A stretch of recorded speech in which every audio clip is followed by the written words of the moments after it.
After months of walking through the unforgiving desert of entertainment that is Phase 4 of the MCU, Spider-Man No Way Home felt like a much-needed oasis. It had some fun moments, strong character work, decent action, and it even managed to address a lot of the complaints fans had with Tom Holland's version of Spider-Man, myself included. All in all, it was a refreshingly good time at the movies, and it was kinda brilliant for what it did for this character in a couple of hours. However, No Way Home was also pretty damn lazy, with many of the great things in it being undercut by very poor setup and vague exposition. In fact, upon further inspection, I think this movie may have just gotten away with a little too much nonsense, simply by being fun and serving up some delicious nostalgia pie to its audience. How's the pie? So good. All this begs the question, is Spider-Man No Way Home really as good as we all thought it was? Or do its faults drag it down into the mud with the rest of the garbage in Phase 4? Well, as good old Dr. Silberman once said, That's what we're gonna find out. but before we dive in, let me give you a little refresher. Just start at the beginning. So this film picks up directly after the events of Far From Home, with Peter being framed for the destruction Mysterio caused and the whole world finding out that he's Spider-Man. Naturally, this turns Peter's life upside down. He has no privacy, people think he murdered Mysterio, and the authorities are on his ass about his involvement in everything that happened. Boy, it looks like Skinny Pete is in some deep shit this time, huh? Well, not really, because everyone's favorite blind lawyer shows up and Peter manages to avoid any serious legal trouble. I'm a really good lawyer. Alrighty then. After miraculously evading prosecution, the general controversy surrounding Peter starts to affect his friends and loved ones. He and his Aunt May are pressured to move due to continued harassment, and Ned and MJ are rejected from their dream college simply because of their connection to him. It's at this point that Peter gets the bright idea to visit Doctor Strange, in the hopes that he can hit the reset button on all this craziness. Strange agrees to help by casting a spell that will make people forget that Peter is Spider-Man.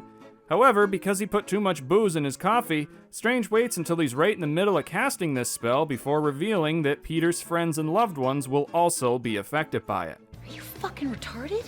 Of course, as soon as Peter learns this, he starts requesting changes to exclude certain people, but those requests ultimately wind up corrupting the spell, and soon after Strange pulls the plug, an entirely new problem presents itself. Hello, Peter. You see, instead of making the world forget that Peter Parker is Spider-Man, apparently the corrupted spell wound up bringing in a bunch of people from other universes who already know Peter Parker is Spider-Man, and unfortunately, they all appear to be dangerous villains. To contend with this problem, Strange tasks Peter with gathering up as many of these villains as he can find so they can be sent home. And while doing that, Peter learns that most, if not all of them, are destined to die in their universes fighting their own versions of Spider-Man. Once Peter hears about the fate of these guys, he feels compelled to find a way to save them. And this runs counter to Doctor Strange simply wanting to use his magic spell box to send them back immediately. So, he and Peter get into a bit of a tussle. During the fight, Peter winds up taking the box from Strange, steals his sling ring, and then traps him inside the mirror dimension until near the end of the movie. Wow, I gotta say I don't understand how Strange could have possibly lost this fight, but now I'm really starting to wonder what's in that mug. Anyway, with Strange out of the picture, Peter's new plan is to cure the villains of their superpowered abilities before sending them back, in the hopes that they won't be put into the dangerous situations that get them killed.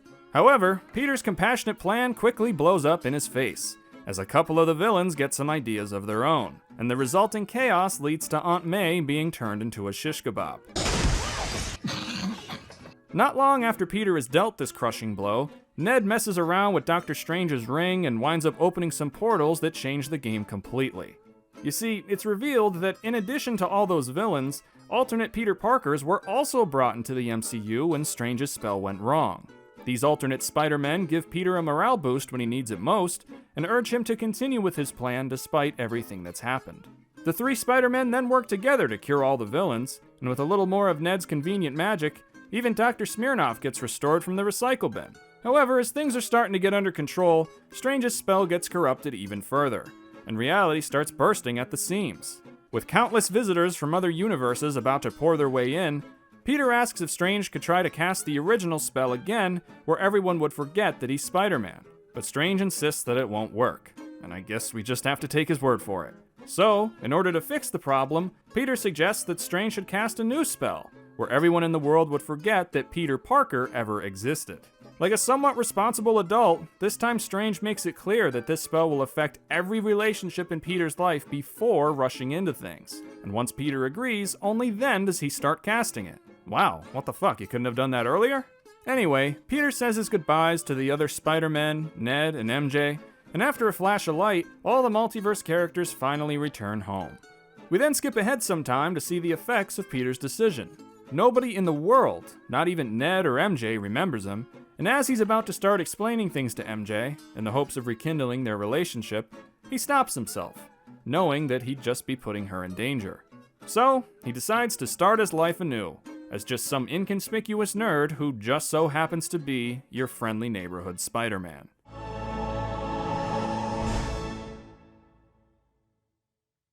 Alright, so now that I've laid out the general events of this film, I think it's best if I kick off my analysis with a positive. And that is that No Way Home does have all the pieces of a pretty good character-driven story. Peter starts out by not being willing to separate his life as Spider-Man from the people close to him, but after his inclination to do the right thing causes him to suffer a great personal loss, he learns that he needs to draw a line between his two lives in order to keep his friends and loved ones safe. This is an excellent story to tell with a character like Peter Parker, and by the end, I think the writers truly succeeded in showing the audience just what kind of self-sacrificing person Peter is. Although, what I think is really cool about all this is how the easily mishandled concept of the multiverse was made to be an integral part of Peter's story, rather than just a cheap gimmick.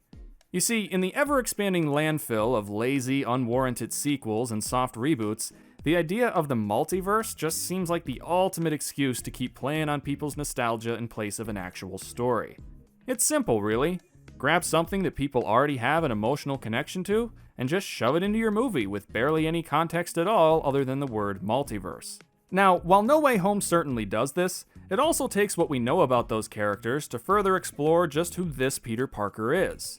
Sure, having all these villains show up again is awesome on that pure lizard brain level, but Peter's decision to try to save them all from their eventual deaths is what gives their presence meaning, and clues the audience in to Peter's values. Similarly, seeing the three Spider-Men interact with each other is wonderful, but it's the fact that they reinforce Peter's great power, great responsibility philosophy that makes it all worthwhile. As if having these characters merely be functional in Peter's story wasn't enough, though, a decent amount of them get meaningful payoffs that logically follow from where we last saw them. For example, Andrew Garfield's version of Spider-Man saves MJ, redeeming himself for his failure to save Gwen in The Amazing Spider-Man 2. Furthermore, Tobey's Spider-Man prevents the Goblin from being killed with the glider, which not only harkens back to his final encounter with the Goblin, but also reinforces what he learned about seeking revenge in his own trilogy. Suffice it to say, in terms of doing the whole multiverse thing right, and also telling a good Peter Parker story, I think No Way Home does a pretty decent job. However, for as much as I can give credit for strong characterization and making the most out of this wacky premise, I think the way in which Peter's journey comes together is a bit of a stretch. To start, the only reason Peter goes through any kind of character arc at all here is because both Doctor Strange and Wong are written as completely stupid and irresponsible shitheads. You see, initially, Strange tells Peter that there's nothing he can do about his unmasking, citing how they just messed with reality to bring back the people Thanos dusted, as well as the fact that he no longer has any way of reversing time. This sounds like something that Strange would say. But then he remembers that there's a spell which makes people forget things, and all of a sudden his concerns about altering reality go right out the fucking window. Strange's friend Wong chimes in, saying that performing that spell is super dangerous. However, Strange just rebuts this point, claiming that they've used it for a lot less, like covering up their magical orgies or whatever. Do you remember the party at Carmitage? Oh, exactly. So, after a 2-second conversation about giving the entire world amnesia, Wong, the current Sorcerer Supreme, just leaves, saying that he doesn't want any part of this. And Strange then proceeds with casting this super dangerous spell for Peter with very little trepidation. To make matters worse, the fact that Strange starts this spell up without discussing the specifics with Peter first is completely unforgivable. I mean, Strange's gross oversight here is the reason that the spell gets corrupted at all. Sure, the film wants you to think that the spell getting corrupted is Peter's fault because he wasn't willing to include the people close to him, but that's just a bunch of baloney. Strange knew how this needed to work, and he knew the reality-shattering risks if something went wrong. So there's absolutely no reason for him to do something this idiotic. That is, no reason pertaining to character or story anyway. No, I'm afraid the real reason both Strange and Wong make such horrendous decisions at the start of this plot is just to create an excuse for characters we know and love to show up again. And fair enough, considering what they do with them. But I feel like we could have gotten here by much more logical means that would not have assassinated both Strange and Wong. Maybe instead of Doctor Strange acting completely out of character and doing something really dumb, some other evil character could have been impersonating him for their own nefarious purposes. Better yet, maybe the magic stuff could have been removed altogether, and the multiverse could have been introduced through some sort of technology. I mean, that worked pretty well in that Spider-Verse movie, so why not? I don't know. They could have done any number of things to make more sense out of this premise, but instead, they chose to jump as hard as they could on the nearest rake. Putting the crappy way that this story gets started aside, though, the next major step in Peter's journey is learning about the fate of the villains and facing the consequences that come about from trying to help them. However, I'm afraid that this too is manipulated in weird, artificial ways. You see, after Peter takes all the villains over to Happy's apartment and starts developing cures for each of their various conditions, things go south pretty damn quickly. The Goblin starts slapping him around, Electro pushes Doc Ock out the window and then teleports out of there, Sandman floats away in a dust cloud, and the Lizard, who for some reason was sitting outside in a truck unsupervised the whole time, tosses Peter around for a bit and then fucks off until the end of the movie. The ultimate point of all of this chaos is just that the Goblin kills Aunt May, which brings Peter to his lowest point in the story. Now, while this moment is probably the most important piece of character development that this version of Spider-Man has ever had, unfortunately, the sequence of events and actions that get us here are questionable to say the least. In fact, this entire section of the movie seems to be purposely designed for Aunt May's death, and it disregards a lot of logic, character development, and motivations in order to make that happen. For one, why in the world is Aunt May even here? Yeah, I know she lives there, but you're seriously telling me that Peter had the foresight to tell Ned and MJ to stay away from this apartment, but not Aunt May? Why? I don't buy for a second that Peter would risk May going anywhere near these guys, or that he would trust them enough to not screw him over. I mean, I get that he just wants to help, but after spending the whole day capturing these villains and seeing how dangerous they all are, he really should have known better than to leave one down on the street in a truck and let the rest mosey around in the apartment with his very vulnerable aunt. This is all made even worse when you take into account that Peter literally just learned what can happen if you put your trust in the wrong people at the end of the last movie. Hence, why we're here in the first place. You lied to me, and I trusted you. I know. That's the most disappointing part. As if Peter's questionable decisions weren't bad enough, though, even some of the other characters here make some bizarre choices just so they're not in the way for May's big death scene. For example, Doc Ock is back to his normal self when Electro blasts him out the window, and we even see him latch into the side of a nearby building, but then he just leaves. He could have easily come back to help Peter fight the Goblin like he conveniently does later, but doesn't, because Aunt May had to die. Similarly, Sandman vanishes like a fart in the wind, even though his entire motivation is just to get back home to his family, and Peter is his only real hope of doing that.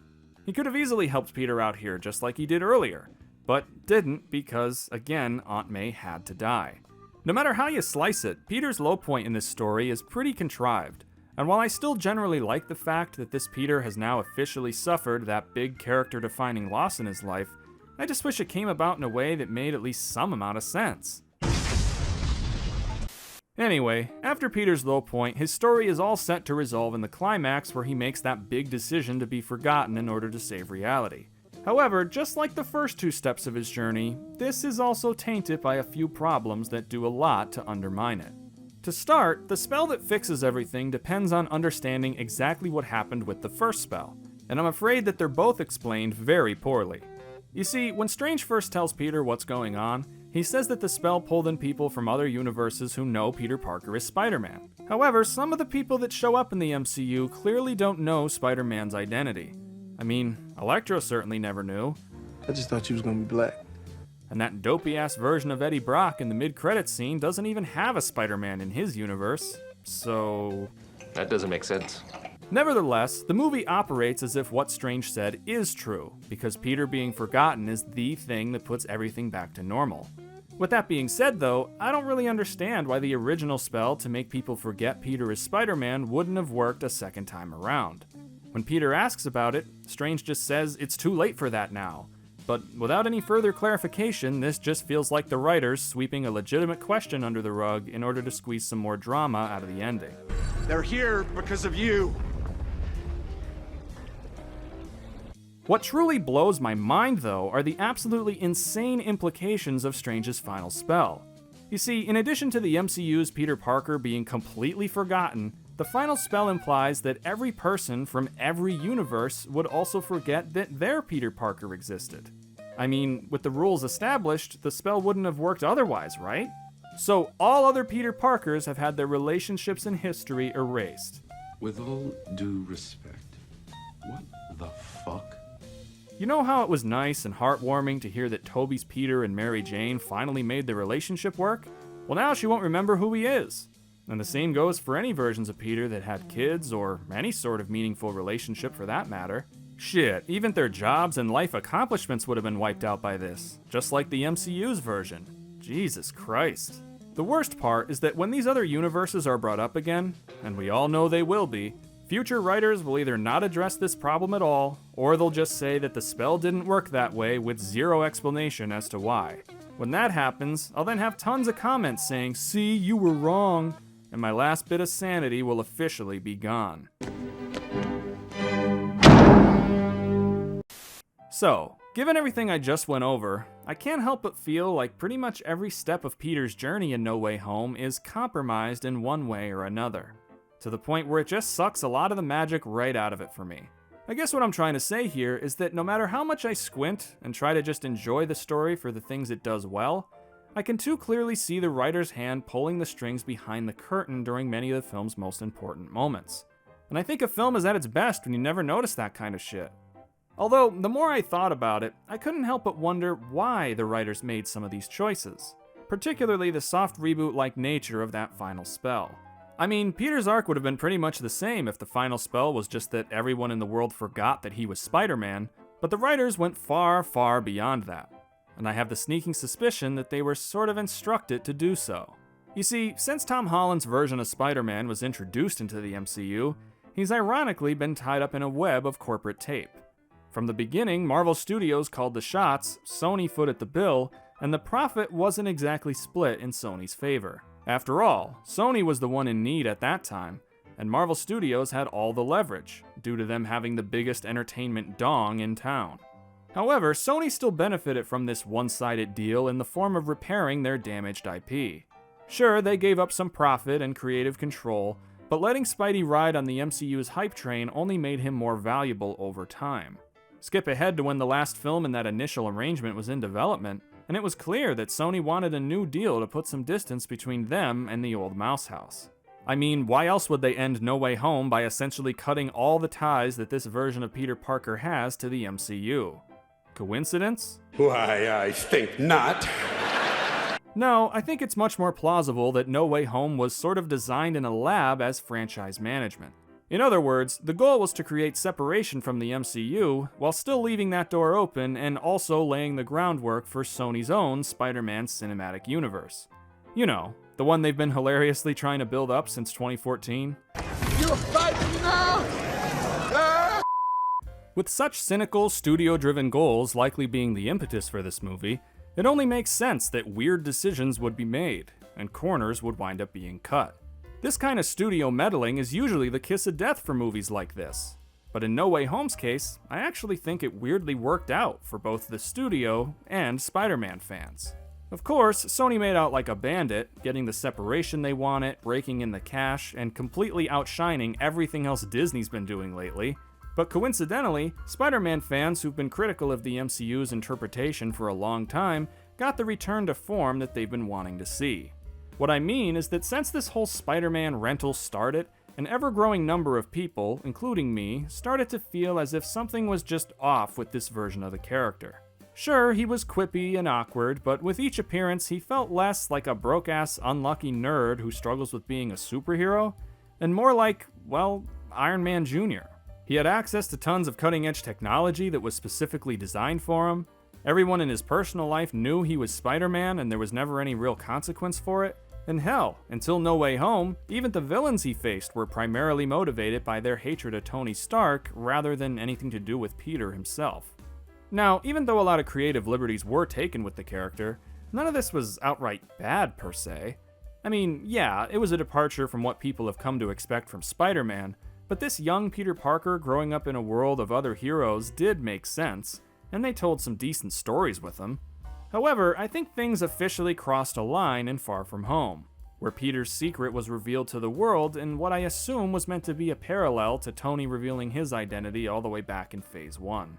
That decision was set to fundamentally change the status quo of the Spider-Man character going forward, and I think that was the last straw for a lot of fans who just wanted to see a more traditional version. Fast forward to No Way Home, and in addition to getting several heaping scoops of nostalgia via the multiverse crap, fans finally got fixes for a lot of their complaints with the Tom Holland Spider-Man. Peter's making his own suits and tech now without any help from wealthy benefactors. His identity is a secret to the entire world, and he won't be so flippant about revealing it going forward. And to top it all off, he's even stuck in a crappy apartment with a landlord breathing down his neck for the rent. Rent? Getting all of this in one movie was an absolute Christmas miracle. So it's pretty obvious why a lot of the issues in No Way Home flew under the radar for so many people. In the simplest of terms, it gave almost everyone who went to see it something that they wanted. However, as I hope I've made very clear by now, simply giving people what they want doesn't really factor in all that much to the quality of the writing. Sure, you may want something to happen in a piece of media, but if it happens in ways that don't make sense within the established framework, you can't really say it was executed well. For example, you might have wanted to see this version of Spider-Man align more closely with the comics or other widely accepted interpretations just like I did, but if that only happens due to characters making idiotic decisions or poorly explained magic being applied to their entire world, then I'm afraid that the cost just might be a little too high. So, with all of that being said, what's the final verdict for Spider-Man No Way Home? Well, after letting the hype wear off and putting my personal feelings aside, I'm gonna come out with a bit of a hot take and say that this film is just a few points above average. I don't usually do the whole numbers thing, but if I had to, I'd put this somewhere in the neighborhood of a 7 out of 10. Now, don't get me wrong. No Way Home definitely gets a lot of things right. The strong focus on Peter Parker's character, the clever use of the multiverse, and solid performances all around. However, the way in which the film puts all these pieces together is the real problem here, with characters making odd decisions and major events happening for sketchy reasons. At the very least, I can confidently say that No Way Home does not belong in the trash heap with the rest of Phase 4, because even though it has significant flaws, it actually tried to tell a coherent story and to some extent pulled it off. Who knows though, maybe No Way Home's box office success will make Marvel wake up and realize that people just want to see entertaining movies about likable characters again. I mean, things have got to be getting better by now, right? Oh my god! What the hell is even that?